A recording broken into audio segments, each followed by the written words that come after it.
നമ്മുടെ നാട്ടിൽ നടക്കുന്ന ഏറ്റവും നല്ല നാടകങ്ങളിലൊന്നാണ് ഇന്ന് നമ്മൾ ഷൈൻ ടോം ചാക്കോയെ ചോദ്യം ചെയ്യാൻ വേണ്ടി പോലീസ് വിളിപ്പിച്ചിട്ടുണ്ട്. ചോദ്യം ചെയ്യുന്ന രംഗം. എന്തിനാണ് ഈ ഉദ്യോഗസ്ഥന്മാരുടെ കാശ് കളയുന്നത്? അവരുടെ ശമ്പളം കൊടുക്കുന്നതൊക്കെ നമ്മൾ ടാക്സിൽ നിന്നെടുത്താണ്. അതുകൊണ്ട് ഈ കാശ് കളയുന്നത് എന്തിനാണെന്ന് പോലും എനിക്ക് മനസ്സിലായിട്ടില്ല. കാരണം ഷൈൻ ടോം ചാക്കോ ഹാജരായേക്കുന്നത് ഓട്ടം കഴിഞ്ഞ് ഏതാണ്ട് 60 മണിക്കൂറുകൾ കഴിഞ്ഞാണ്.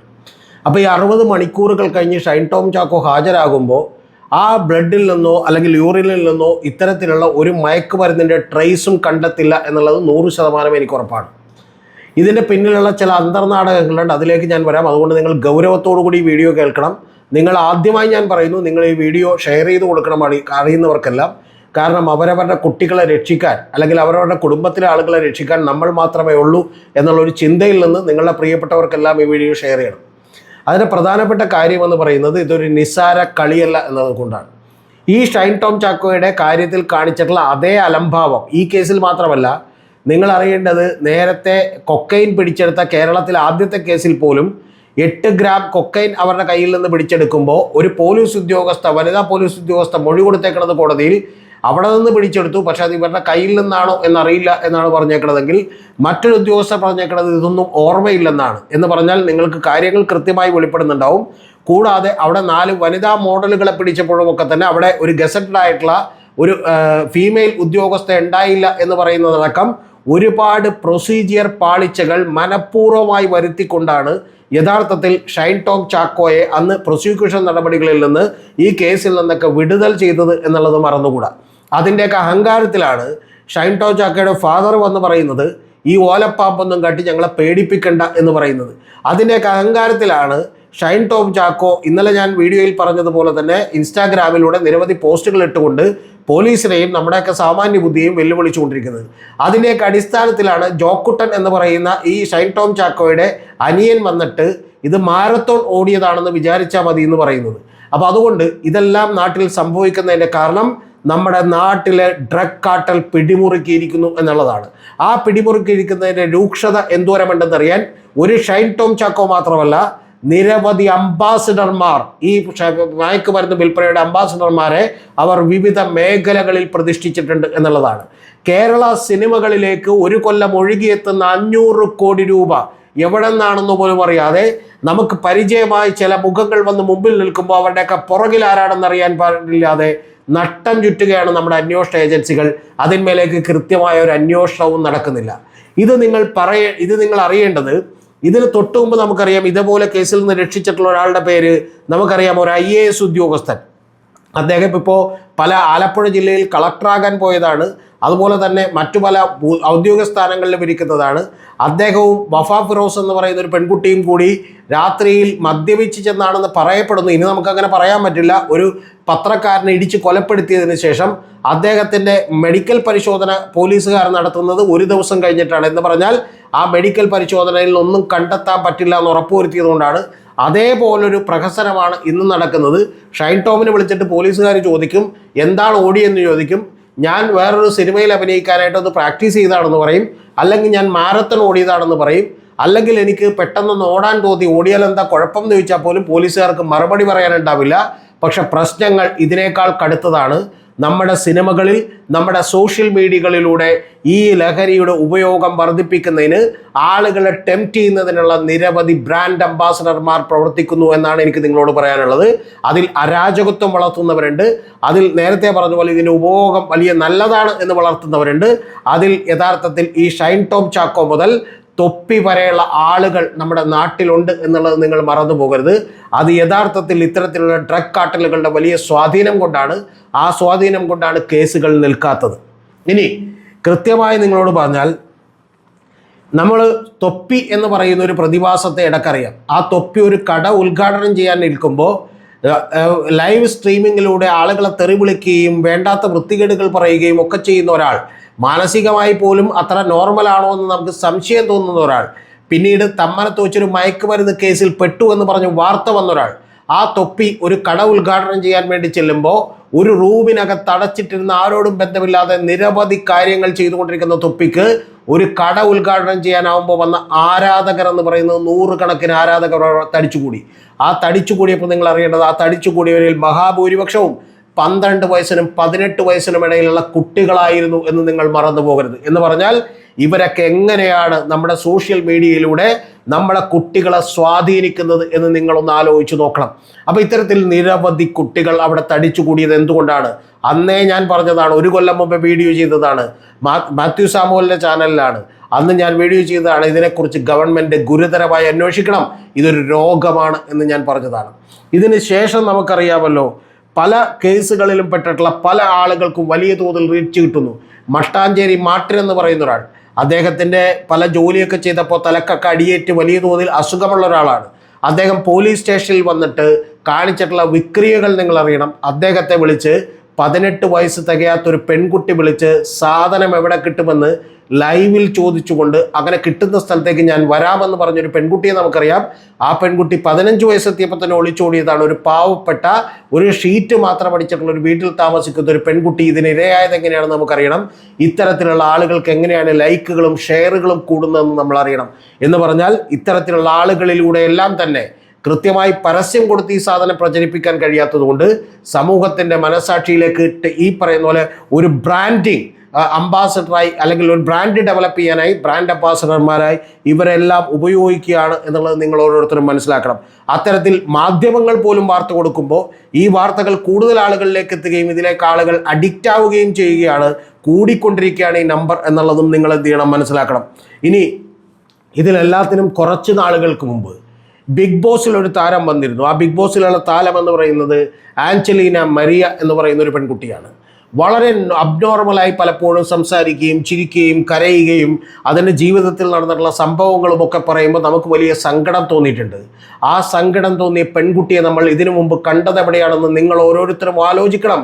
ആ കണ്ടത് ഒമർ ലുലു എടുത്ത നല്ല സമയം എന്ന് പറയുന്ന ഒരു സിനിമയിൽ അഭിനേതാവായിട്ടാണ് ആ പെൺകുട്ടി ആദ്യം വന്നത്. അന്ന് വരുമ്പോൾ ആ പെൺകുട്ടി പറഞ്ഞൊരു വാചകമുണ്ട്, പബ്ലിക്കായി നിന്ന് നമ്മുടെ ചാനലുകളോട് പറഞ്ഞൊരു വാചകം, ഞങ്ങളൊക്കെ എമ്മടിച്ചാൽ എന്താ കുഴപ്പം എന്ന് ചോദിച്ചു. ആ കുഴപ്പം എമ്മടിച്ചാൽ എന്താ കുഴപ്പം എന്ന് ചോദിക്കുന്ന പെൺകുട്ടിക്കാണ്, വിവാദമായ ഒരു പെൺകുട്ടിക്കാണ് പിന്നീട് നിങ്ങൾ അറിയേണ്ടത് ഒരു അവസരം കിട്ടിയത് എന്ന് ആലോചിക്കണം. എവിടേക്ക്? ബിഗ് ബോസിലേക്ക്. അപ്പോൾ ബിഗ് ബോസ് മുതൽ ഇത്തരത്തിലുള്ള പല പ്രോഗ്രാമുകളിലൂടെയും ഒക്കെ എന്താണ് ഇവർ പ്രചരിപ്പിച്ചു കൊണ്ടിരിക്കുന്നത് എന്നുള്ളത് നിങ്ങളൊന്ന് ആലോചിക്കണം. ഈ നല്ല സമയം എന്ന് പറയുന്ന സിനിമ പിന്നീട് തിയേറ്ററുകളിൽ നിന്ന് പിൻവലിക്കേണ്ടി വന്നത് എന്താണെന്ന് ആലോചിക്കണം. അതിൻ്റെ കാരണം ഈ പറയുന്ന അതിൽ മയക്കുമരുന്ന് ഉപയോഗിക്കുന്നതിനെ ന്യായീകരിക്കുന്ന ഒരുപാട് കാര്യങ്ങൾ, അല്ലെങ്കിൽ അതിനെ നല്ലതായി ചിത്രീകരിക്കുന്ന പല കാര്യങ്ങളുമുണ്ട് എന്നുള്ളതിൻ്റെ അടിസ്ഥാനത്തിൽ എക്സൈസ് അടക്കം കേസ് എടുക്കേണ്ടി വന്നതുകൊണ്ടാണ്. നിങ്ങളൊന്ന് ആലോചിക്കേണ്ട അടുത്ത കാര്യം എന്ന് പറയുന്നത്, പല സിനിമകളിലും നായകന്മാരായിട്ടുള്ള ആളുകളടക്കം ഈ മയക്കുമരുന്ന് ഉപയോഗിക്കുകയും ആ മയക്കുമരുന്ന് ഉപയോഗിക്കുമ്പോൾ വലിയ ഊർജം കിട്ടുന്നതുമായിട്ടൊക്കെ സൗത്ത് ഇന്ത്യയിലെ പല സിനിമകളിലുമൊക്കെ തന്നെ വന്നിട്ടുണ്ട്. ആ സിനിമകളിൽ വന്നിട്ടുള്ള കാര്യങ്ങളൊക്കെ തന്നെ വെറുതെ വന്നതല്ല. ഇത്തരത്തിൽ വലിയ സ്വാധീനമുള്ള ഡ്രഗ് കാർട്ടലുകൾ അവരുടെ പ്രൊപ്പഗാണ്ടകൾക്ക് വേണ്ടി, അവരുടെ പ്രചാരണങ്ങൾക്ക് വേണ്ടി കൃത്യമായി ഈ പറയുന്നത് പോലെയുള്ള ഒരു അഭ്യാസം ആ സിനിമകളിലൂടെ അവർ ഇൻഡയറക്റ്റായി കൊടുത്തുവിടാൻ ശ്രമിച്ചതിൻ്റെ ഭാഗമായിട്ടാണ് ഈ പറയുന്ന വലിയ തോതിലുള്ള ഒരു ലഹരിയുടെ മാഫിയകളുടെ വൽക്കരണവും എക്സ്പാൻഷനും കേരളത്തിലും സൗത്ത് ഇന്ത്യയിലും അടക്കം നടക്കുന്നത്.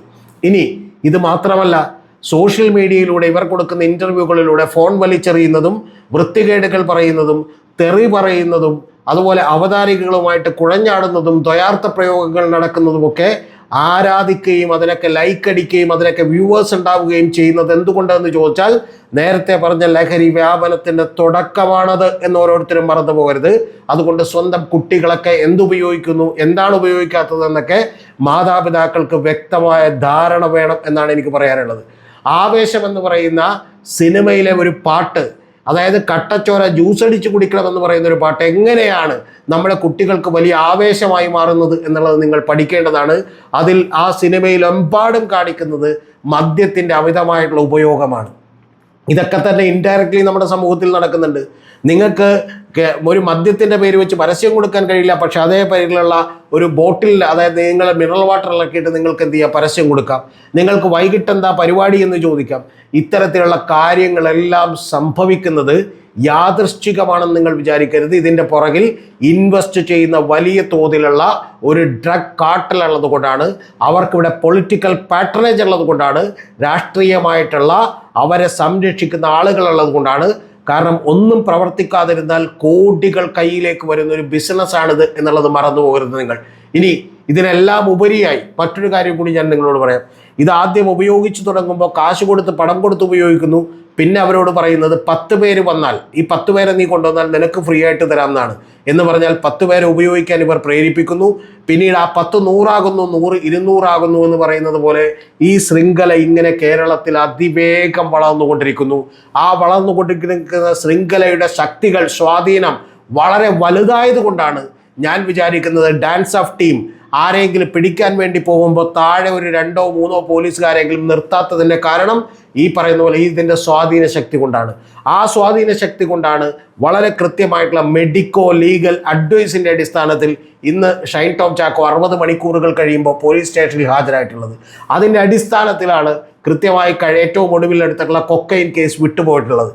അതിൻ്റെ അടിസ്ഥാനത്തിലാണ് ഈ പറയുന്ന ആഞ്ചലീന മരിയ പോലെയുള്ള ആളുകൾക്ക് വലിയ അവസരങ്ങൾ സിനിമയിൽ കിട്ടുന്നത്. അവർക്ക് യഥാർത്ഥത്തിൽ ഒരു സിനിമയിൽ പോലും ഭംഗിയായി അഭിനയിച്ചിട്ടില്ലാത്ത പെൺകുട്ടി പോലും എങ്ങനെ പ്രശസ്തിയാകുന്നു, എങ്ങനെയാണ് ബിഗ് ബോസിലേക്ക് എത്തുന്നതെന്നൊക്കെ ചോദിച്ചാൽ നമുക്ക് അത്ഭുതം തോന്നും. അതിൻ്റെ കാര്യമേ ഉള്ളൂ.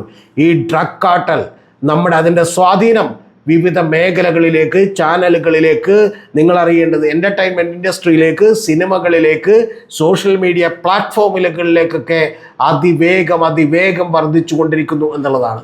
അപ്പോൾ അങ്ങനെ വർദ്ധിച്ചു കൊണ്ടിരിക്കുമ്പോൾ അതിൻ്റെ തിക്തഫലങ്ങൾ അനുഭവിക്കുന്നവർ ഒരുപക്ഷെ നമ്മുടെ വീട്ടിലും ഉണ്ടായേക്കാം.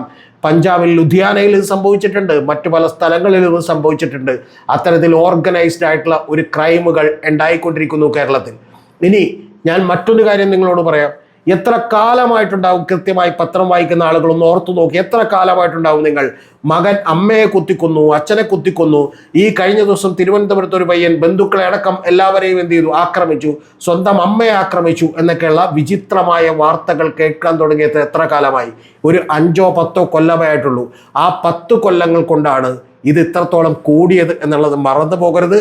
ആ മറന്ന് പോകാതിരിക്കുകയും നമ്മുടെ കുട്ടികളെയും നമ്മുടെ വിദ്യാലയങ്ങളുമൊക്കെ നമ്മൾ ഓരോരുത്തരും ശ്രദ്ധിക്കാൻ തയ്യാറാവുകയും ചെയ്യലേ ഇതിന് പരിഹാരമുള്ളൂ എന്നുള്ളത് കൂടി നമ്മൾ അറിയണം. 2015 നടന്നിട്ടുള്ള ഒരു കേസ്, ആ കേസിൽ കൊക്കൈൻ കേസിൽ, കേരളം കണ്ട ഏറ്റവും വലിയ കൊക്കൈൻ കേസിൽ എത്ര നിരുത്തരവാദപരമായിട്ടാണ് കേരള പോലീസും എക്സൈസും ഒക്കെ കൈകാര്യം ചെയ്തത് എന്നുള്ളത് നിങ്ങളൊന്ന് ആലോചിച്ച് നോക്കണം. എത്ര നിരുത്തരവാദപരമായിട്ടാണ് ഇപ്പോൾ ഷൈൻ ടോം ചാക്കോ കോടാൻ നമ്മൾ അവസരമൊരുക്കിയത് എന്നുള്ളത് നിങ്ങളൊന്ന് ആലോചിച്ച് നോക്കണം. ഇതെല്ലാറ്റിനും ഒടുവിൽ റഹീം എന്ന് പറയുന്ന ആൾ നമ്മളെ വന്ന് ചിരിപ്പിക്കുന്നു. ഭാഗ്യത്തിന് അദ്ദേഹം ഇംഗ്ലീഷിൽ പറഞ്ഞില്ല. അദ്ദേഹം നമ്മളോട് പറയുന്ന ഒരു വാചകം, ഭരിക്കുന്നത് ആരാണെന്ന് ഷൈൻ ടോമിന് അറിയില്ലെന്നാണ്, ചാക്കോക്ക് അറിയില്ലെന്നാണ്. അത് അറിയുന്നത് കൊണ്ടാണ് റഹീമെ ഷൈൻ ടോം ചാക്കോ ഹയാത്തിൽ വന്ന് റൂം എടുക്കുകയും പിന്നെ അവിടെ നിന്ന് പൊള്ളാച്ചി വരെ സുന്ദരമായി കാറിൽ കിടന്നുറങ്ങി പൊള്ളാച്ചിയിലെത്തുകയും അതിനുശേഷം സ്വന്തം ബ്ലഡിൽ നിന്നോ സ്വന്തം യൂറിനിൽ നിന്നോ ഇത്തരത്തിലുള്ള ഒരു കാര്യവും കിട്ടില്ല എന്ന് ഉറപ്പുവരുത്തിയതിനു ശേഷം തിരികെ ഇവിടെ വന്ന് ഹാജരാകാൻ കഴിയുകയും ഒക്കെ ചെയ്യുന്നത് ഇതിൻ്റെ അടിസ്ഥാനത്തിലാണ്. ചിലർ പറയുന്നു ഷൈൻ ടോം ഇവിടെ നിന്ന് പോയിട്ടില്ല, എറണാകുളത്തുണ്ടായിരുന്നു. അതൊന്നും നമ്മുടെ വിഷയമല്ല. പക്ഷെ ഒരു കാര്യം ഞാൻ നിങ്ങളോട് ഉറപ്പിച്ച് പറയുന്നു, ഇതൊരു ചെറിയ കളിയല്ല. ഈ ഡ്രഗ് കാർട്ടൽ കേരളത്തെ പിടിമുറുക്കിയിരിക്കുന്നു. അതിൻ്റെ സൂചനകളാണ് ലൂസിഫർ എന്ന് പറയുന്ന സിനിമയിൽ നമ്മൾ കണ്ടതെങ്കിൽ അതൊക്കെ യാഥാർത്ഥ്യമാകുന്ന ഒരു കാലം അധികം വിദൂരമല്ല എന്നാണ് ഞാൻ വിചാരിക്കുന്നത്. അതുകൊണ്ട് ഓരോരുത്തരും അവനവനെയും അവനവൻ്റെ കുടുംബത്തെയും കുട്ടികളെയും ഒക്കെ സംരക്ഷിക്കാൻ നിങ്ങൾ ഓരോരുത്തരും തയ്യാറെടുക്കുക. ഇത് മാത്രമേ ഒരു പോംവഴിയുള്ളൂ. മറ്റാരെങ്കിലും നമ്മളെ രക്ഷിക്കുമെന്ന് വിചാരിച്ച് നമുക്ക് ആശ്വാസം കൊള്ളാനോ വെറുതിരിക്കാനോ കഴിയില്ല.